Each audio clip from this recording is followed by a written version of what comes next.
ان کے منٹوں گھنٹوں میں ہی یہ سارا مال جو ہے سڑ کے بالکل راکھ بن جاتا ہے۔ ان کا مال کسی وجہ سے ان کے ہاتھ سے نکل جاتا ہے، لیکن آخرت کی خیرات کبھی ختم ہونے والی نہیں ہے۔ اللہ تعالیٰ نے فرمایا ہے باقی رہنے والی نیکیاں تمہارے رب کے پاس اچھی ہیں۔ نیز اللہ تعالیٰ نے فرمایا جو نعمتیں تمہارے پاس ہیں وہ ختم ہو جانے والی ہیں، اور جو اللہ تعالیٰ کے پاس ہیں وہ کبھی بھی ختم ہونے والی نہیں ہے۔ نبی کریم علیہ الصلوۃ والسلام نے سمندر میں انگلی ڈبوئی اور ڈبو کے کہا کہ جو قطرے میری انگلی کے ساتھ لگے ہیں یہ قطرے دنیا ہیں، اور باقی سارا سمندر جو ہے وہ آخرت ہے۔ تو آپ دیکھ لیں کہ عقل مند سودا کیا ہے، سوچ سمجھ کا سودا کیا ہے۔ یہ کیا آیا وہ قطرہ جو انگلی کے ساتھ لگ گیا ہے، اس قطرے کی خاطر ہم اپنا ایمان بیچ دیں، اپنی آخرت برباد کر دیں، اور اس پورے سمندر کی فکر نہ کریں جو ہمیں ملنے والا ہے۔ سو اس کے لیے تو ہمیں اس دنیا میں پیپر حل کرنا ہے، امتحان دینا ہے، آزمائش میں پڑھنا ہے، آزمائش میں پورا اترنا ہے، اپنے مالک کی یاد کو اپنے ذہن میں سوار رکھنا ہے، اور آخرت کے لیے یعنی وہ پلاننگ جیسے کوئی بزنس مین پلاننگ کرتا ہے کہ اتنے سالوں میں میں اتنا کروں گا، یوں یوں پلان کروں گا، اور اتنے سالوں میں مجھے اتنا منافع حاصل ہو جائے گا۔ اس طریقے سے ہم دنیا میں وہ سارے معاملات سوچ سوچ کر کریں اور پھونک پھونک کے قدم رکھیں تاکہ ہماری آخرت برباد نہ ہو۔ اور یہ وہی کر پاتے ہیں جن کو آخرت کا یقین ہے۔ جنہیں آخرت کا یقین نہیں ہے وہ بس کچھ سنی سنائی باتوں پہ چل پڑتے ہیں۔ اللہ پاک جو ہے یعنی یہاں خالی امیدیں لگائی ہوئی ہیں اور عمل سے ان کا کوئی تعلق نہیں ہے، اور کہتے ہیں خالی امید کے سر پر ہی سارا کچھ ہو جائے گا، اور کچھ نے امیدیں ختم کر دی ہیں اور صرف خوف ہے سر پہ۔ یہ بھی درست نہیں ہے۔ خشیت الہی اللہ کی یاد میں، اللہ کی بارگاہ میں خوف زدہ ہونا، ڈرنا، یہ امید اور خوف کی درمیانی کیفیت کا نام ہے کہ امید بھی ہے اپنے مالک سے کہ وہ ہمارے حق میں اچھا کریں گے، لیکن اپنے آپ کو درست راستے پہ رکھنا، سیدھے راستے پہ رکھنا، اور خوف یہ ہے کہ اچھے کام کرنے کے بعد بھی انسان ڈرتا رہے کہ کہیں کوئی عمل ایسا نہ ہو جائے جو اللہ کی بارگاہ میں رد ہو جائے یا اللہ پاک اس سے ناراض ہو جائیں۔ اگر کوئی مصیبت نہ بھی آئے تب بھی دنیاوی لذتوں کے ساتھ ہزاروں پریشانیاں لگی رہتی ہیں۔ ہر نعمت خطرات کے غلاف میں لپٹی ہوئی ہوتی ہے، جبکہ آخرت کی نعمتوں کے ساتھ کوئی نہ غم ہے نہ فکر ہے۔ اگر ان خطرات اور پریشانیوں سے نظر ہٹا بھی لی جائے تب بھی دنیا کی لذتیں اور نعمتیں بہرحال فانی ہیں اور ایک دن ختم ہو جانی ہیں۔ اس کے مقابلے میں آخرت کی نعمتیں اور لذتیں ہمیشہ باقی رہیں گی، اور جس نعمت اور لذت کے ساتھ ہر وقت اس کے ختم ہونے یا چھن جانے کا خوف ہو تو انسان اس کی لذت کے عالم میں بھی پریشان ہی رہتا ہے کہ کہیں یہ چھن نہ جائے مجھ سے۔ انہی وجوہات کی بنا پر انسان پر کھل جاتا ہے کہ اللہ کی مغفرت اور رحمت دنیاوی لذتوں سے بہت بہتر ہیں، تو کیوں نہ اس کے لیے کوشش کریں، اس مغفرت کو پانے کے لیے اور اللہ کی رحمت کو حاصل کرنے کے لیے اللہ سے ڈریں، لوگوں سے نہ ڈریں، معاشرے سے نہ ڈریں۔ کیا پیمانہ کیا ہے؟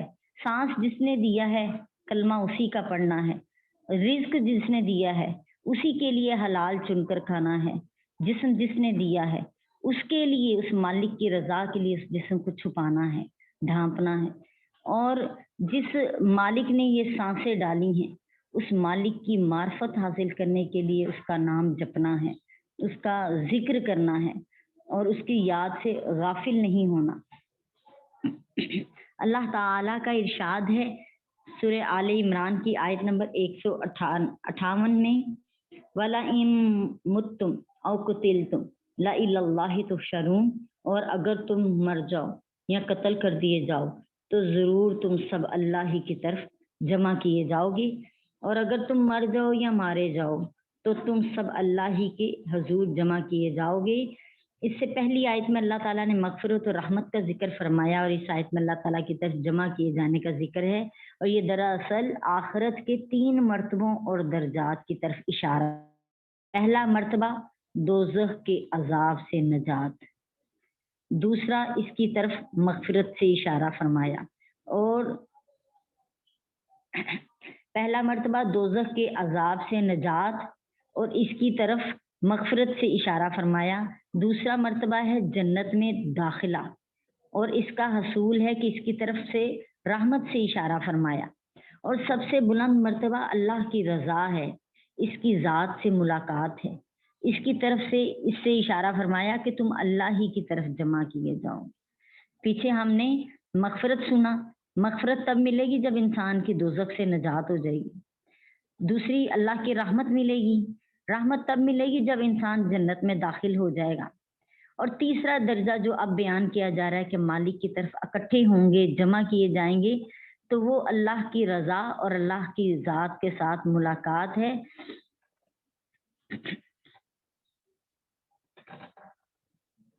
کچھ لوگ اللہ کے عذاب کے خوف سے عبادت کرتے ہیں، ان کا پہلا مرتبہ ہے، اور کچھ لوگ جنت کے لالچ سے عبادت کرتے ہیں، یہ دوسرے مرتبے کے لوگ ہیں، اور کچھ لوگ محض اللہ کی رضا اور اس کی ملاقات کی شوق میں عبادت کرتے ہیں، یہ سب سے بلند مرتبہ لوگ ہیں۔ اللہ الکریم، اللہ الکریم۔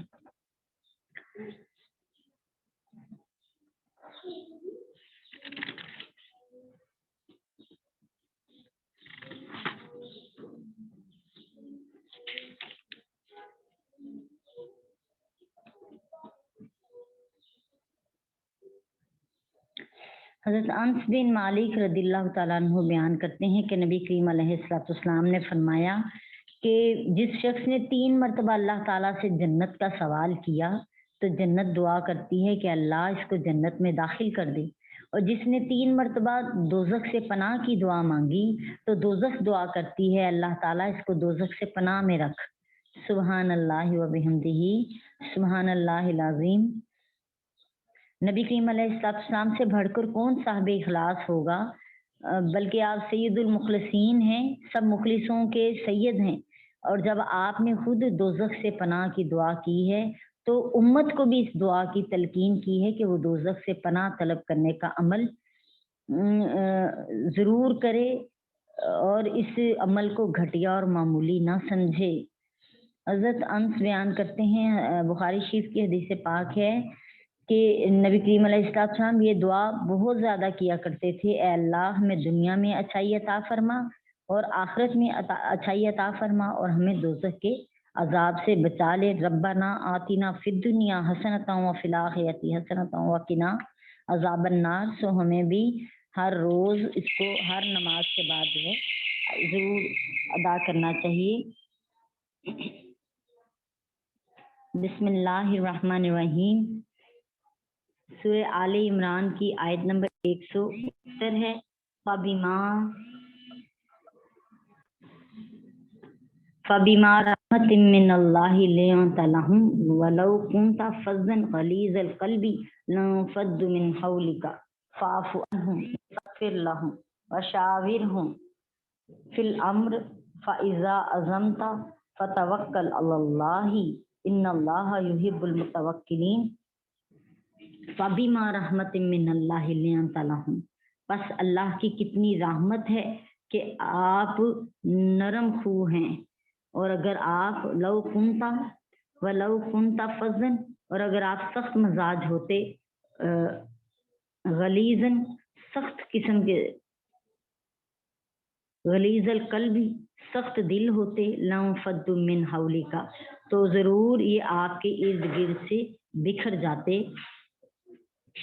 فاعفو عنہم، پس درگزر کیجیے ان سے، واستغفر لہم، اور بخشش مانگی ان کے لیے، وشاورہم، اور مشورہ کیجیے، فی الامر اس کام کے بارے میں، فاذا عزمت فتوکل علی اللہ ان اللہ یحب المتوکلین، پھر جب پس بھروسہ کرو تم اللہ پر، بے شک اللہ تعالی پسند کرتا ہے بھروسہ کرنے والوں پر، بھروسہ کرنے والوں کو پسند فرماتا ہے۔ اے حبیب والا صفات صلی اللہ تعالی علیہ وآلہ وسلم، بس اللہ تعالیٰ کی کیسی رحمت ہے کہ آپ ان لوگوں کے لیے نرم طبع ہیں، اور اگر آپ تند ہو اور سخت دل ہوتے تو لوگ آپ کے گرد سے چھٹ کر بھاگ جاتے، سو آپ ان سے درگزر فرمایا کریں اور ان کے لیے بخشش مانگا کریں اور اہم کاموں میں ان سے مشورہ کیا کریں۔ پھر جب آپ پختہ ارادہ کر لیں تو اللہ پر بھروسہ کیا کریں، بے شک اللہ تعالیٰ محبت کرنے والوں سے، اللہ تعالیٰ توکل کرنے والوں سے محبت فرماتا ہے۔ اعوذ باللہ من الشیطان الرجیم، بسم اللہ الرحمن الرحیم۔ اس آیت میں میرے نبی کریم علیہ الصلوۃ والسلام کی نعت بیان ہوئی ہے۔ اللہ تعالیٰ